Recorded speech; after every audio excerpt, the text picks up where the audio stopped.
মমতা বন্দ্যোপাধ্যায়ের পর ভারত সেবাশ্রম সংঘের সন্ন্যাসী কার্তিক মহারাজকে এবার কুরুচিকর আক্রমণ করলেন তৃণমূল বিধায়ক হুমায়ুন কবির। একেবারে জনসভা থেকে তিনি প্রকাশ্যে সেই সমস্ত সন্ত্রাসবাদীদের শিক্ষাগত যোগ্যতা নিয়ে ঢালাও প্রশংসা করলেন আর সন্ন্যাসীকে কাঠগড়ায় তুললেন, সন্ত্রাসবাদীর তকমা দিলেন। আর এরপরেই রিপাবলিক বাংলায় এক্সক্লুসিভলি কার্তিক মহারাজ হুঁশিয়ারি দিয়েছেন, প্রয়োজনে আইনি পদক্ষেপ নেবেন। মুর্শিদাবাদের মানুষ জানেন তিনি কি। এক কথায় প্রকাশ্যে হুঁশিয়ারি দিলেন কার্তিক মহারাজ। কিন্তু এখানেই প্রশ্ন, ফিরহাদ হাকিম, হুমায়ুন কবির, সিদ্দিকুল্লাহ চৌধুরী একাধিক মন্তব্যের পরেও এবারও কি মমতা বন্দ্যোপাধ্যায় চুপ থাকবেন?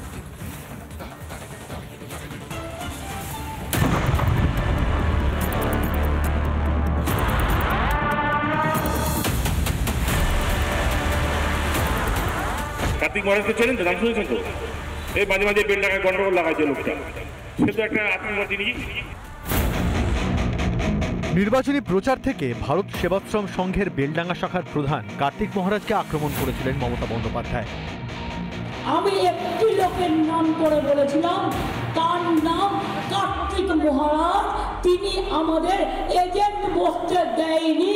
তৃণমূল কংগ্রেসের মুর্শিদাবাদে যে দাঙ্গাটা করিয়েছিলেন তার হোতা ছিলেন উনি। অপমানের প্রতিবাদে রাস্তায় নেমেছিল গোটা রাজ্যের সাধু সমাজ। এবার কার্যত একই ভাষায় কার্তিক মহারাজকে অপমান দেবরার তৃণমূল বিধায়ক হুমায়ুন কবিরের। যেই মঞ্চে দাঁড়িয়ে জঙ্গিদের শিক্ষাগত যোগ্যতার ভুরি ভুরি প্রশংসা করলেন হুমায়ুন। তো এই যে আতঙ্কবাদীগুলো বলছি, তারা কিন্তু অশিক্ষিত লোক নয়, কেউ অনেক নামকরা ইনস্টিটিউশনে পড়েছে। সেই মঞ্চেই কার্তিক মহারাজের মতো একজন হিন্দু সন্ন্যাসীকে সন্ত্রাসবাদী বলার ঔদ্ধত্য দেবরার তৃণমূল বিধায়কের। কার্তিক মহারাজকে চেনেন তো, নাম শুনেছেন তো? এই মাঝে মাঝে বেলডাঙ্গায় গন্ডগোল লাগাইছে লোকটা, সে তো একটা আত্মঘাতী, তাই না? তো এ সবসময় বরাবর একটা সাম্প্রদায়িক হাঙ্গামা, একটা দাঙ্গা লাগাবার সবসময় চেষ্টা করে। হুমায়ুন কার্তিক মহারাজকে নিয়ে যে ভাষায় কথা বলেছেন, একই ভাষায় চিন্ময় কৃষ্ণ প্রভুকে নিয়ে বাংলাদেশের জামাতি ও মৌলবাদীরা কথা বলে। কার্তিক মহারাজ তো ওটাকে সবসময় মনে হয় আমার সময় একদম চুপ করে থাকতো। আমি যতদিন এসপি ছিলাম ওকে একবার ডেকেছিলাম, ভয়ে আসে না, টেম্পু করতো না, জানে ধারে ধরে ঢুকিয়ে দেবে। আমি তো কাউকে রিয়াজ করিনি, ক্রিমিনালদের কাউকে রিয়াজ করি। হুমায়ুনের মন্তব্যের প্রতিবাদে গর্জে উঠেছেন বেলডাঙ্গায় ভারত সেবাশ্রম সংঘের প্রধান। অনির্বাণের অগ্নিবাণ অনুষ্ঠানে এসে হুমায়ুনকে জবাব দিলেন অকুত ভয় এই সন্ন্যাসী। নিশ্চয়ই আমাদের আইনি বিভাগ আছে, আইনি বিভাগের সঙ্গে আমি পরামর্শ করব। তাহলে মুর্শিদাবাদ জেলায় ওনার সময় বেশ মসজিদের সব বাজনা বন্ধ হওয়ার রেওয়াজ উঠেছিল, সেই চলছে এখন। আমাদের যখন বিসর্জনের বাজনা, আমাদের কোনো শোভাযাত্রা বন্ধ হয়ে যায়, এটাই প্রতিবাদ চিরকাল করবেই কার্তিক মহারাজ। তাতে সন্ত্রাসবাদী কেউ বলতে পারেন, তাতে আমার কোনো কিচ্ছু আসে যায় না।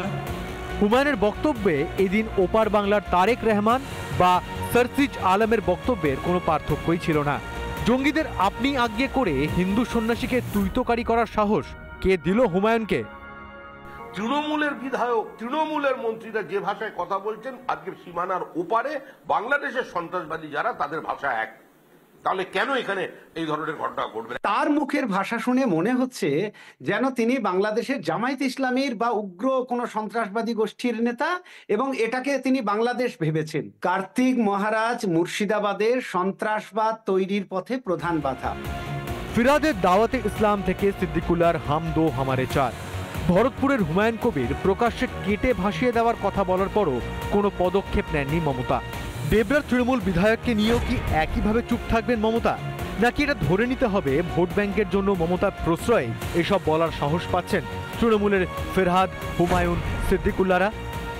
রিপাবলিক বাংলা। রাত পোহালেই দেশ জুড়ে আলোড়ন ফেলা অভয়াকাণ্ডে রায়দান। অভয়াকে ধর্ষণ এবং খুনের ঘটনায় একমাত্র দোষী সঞ্জয় রায়। আগামীকাল দুপুরে রায়দান করবে শিয়ালদা আদালত, তাই সেদিকেই তাকিয়ে রয়েছে গোটা দেশ।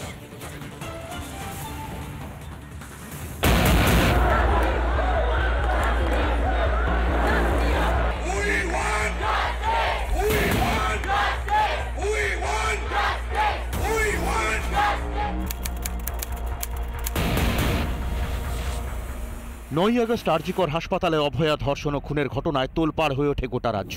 হাসপাতালের ভেতরে এক চিকিৎসকের এই নৃশংস পরিণতির কথা ভেবেই শিউরে ওঠে গোটা বাংলা। ঘটনার পরের দিনই সঞ্জয় রায় নামে এক সিভিক ভলেন্টিয়ারকে গ্রেফতার করে পুলিশ, কিন্তু ততক্ষণে অভয়াকাণ্ড গোটা দেশে দাবানলের চেহারা নিয়েছে। হাই প্রোফাইল অভয়াকাণ্ডের জেরে এরপরই পদত্যাগ করে আরজি করের প্রিন্সিপাল সন্দীপ ঘোষ।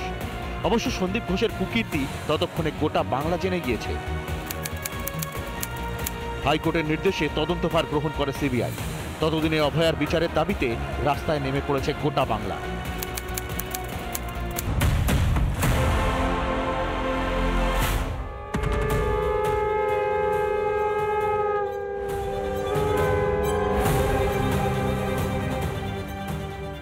বাংলার মানুষ প্রথমবার দেখল রাত দখল কাকে বলে।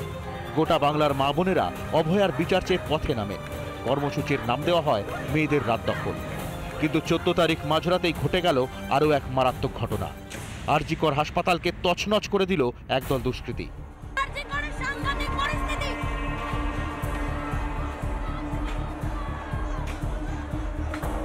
একটি ধর্ষণ খুনের বিচার চেয়ে এত বড় আন্দোলন বোধহয় আগে কখনো দেখেনি বাংলা। সন্দীপ ঘোষ গ্রেফতার হয় সিবিআই এর হাতে। গ্রেফতার করা হয় টালা থানার আইসি অভিজিৎ মণ্ডলকেও। তবে মানুষ প্রতিবাদ থেকে সরে আসেনি বিচারের দাবি থেকে। শনিবারই বাংলার বুকে ঘটে যাওয়া একটি নারকীয় অপরাধের রায়দান। সঞ্জয় রায় যে দোষী সাব্যস্ত হবেই সে বিষয়ে এক প্রকার নিশ্চিত সকলেই। কিন্তু তদন্ত কি থেমে যাবে? সঞ্জয় রায় শাস্তি পেলেও হাজার হাজার অভয়ার বিচার পাওয়া যে এখনো বাকি। রিপাবলিক বাংলা। ভরতপুরের তৃণমূল বিধায়ক হুমায়ুন কবিরের সুরেই এবার সুর মেলালেন দেবরাজ তৃণমূল কংগ্রেসের বিধায়ক তথা প্রাক্তন এসপি হুমায়ুন কবির। যে সমস্ত খারিজি মাদ্রাসাগুলো রয়েছে সেখান থেকে সন্ত্রাসবাদী কার্যকলাপ হয় না। সন্ত্রাসবাদী কার্যকলাপ কোথা থেকে হয় বা সেখানকার পাঠ কোথা থেকে দেওয়া হয়? বিভিন্ন স্কুল কলেজ থেকে। এর আগে আমরা দেখেছিলাম যে রোহিঙ্গাদের ত্রাতা হিসেবে বারাসাতে যিনি হোসেন গাজী অর্থাৎ রোহিঙ্গাদের বসবাস করবার সুযোগ তিনি দিয়েছিলেন, তার সুরেই সুর মেলাচ্ছেন হুমায়ুন কবির। তাই প্রশ্ন উঠছে, এই সন্ত্রাসবাদী কার্যকলাপ যখন চলছে, সন্ত্রাসবাদী যখন পাঠ দেওয়া হচ্ছে খারিজি মাদ্রাসাগুলোতে, তখন সে কথা মানতে কেন সমস্যা হচ্ছে হুমায়ুন কবিরের?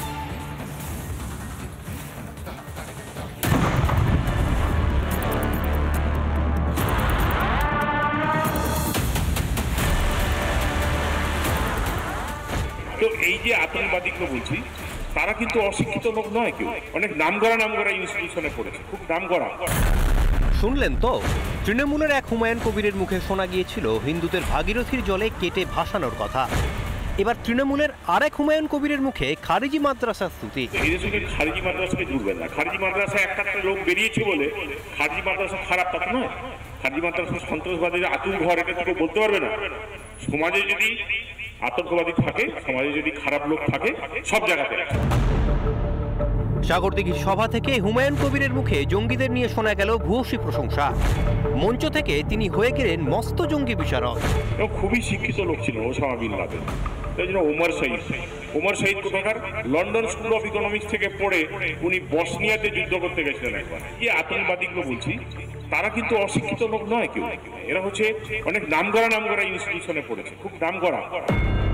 বর্ধমানের খাগড়াগড় থেকে মুর্শিদাবাদের হরিহরপাড়া বারবার সন্ত্রাসী কার্যকলাপের সঙ্গে জড়িয়েছে খারিজি মাদ্রাসার নাম।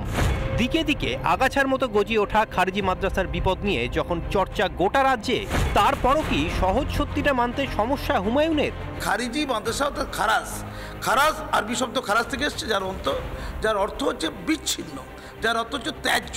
তাহলে উনি কি বলছেন আমাদের সরকারি শিক্ষা প্রতিষ্ঠানগুলো বিচ্ছিন্ন ত্যায্য? খারিজি মাদ্রাসা এবং তার থেকে যে সন্ত্রাসবাদের জন্ম নিচ্ছে, এটা সারা ভারতবর্ষ না, সারা পৃথিবী জানে। পাকিস্তানের মতো দেশ এখন সাংঘাতিকভাবে বিপর্যস্ত খারিজি মাদ্রাসা নিয়ন্ত্রণ নিয়ে।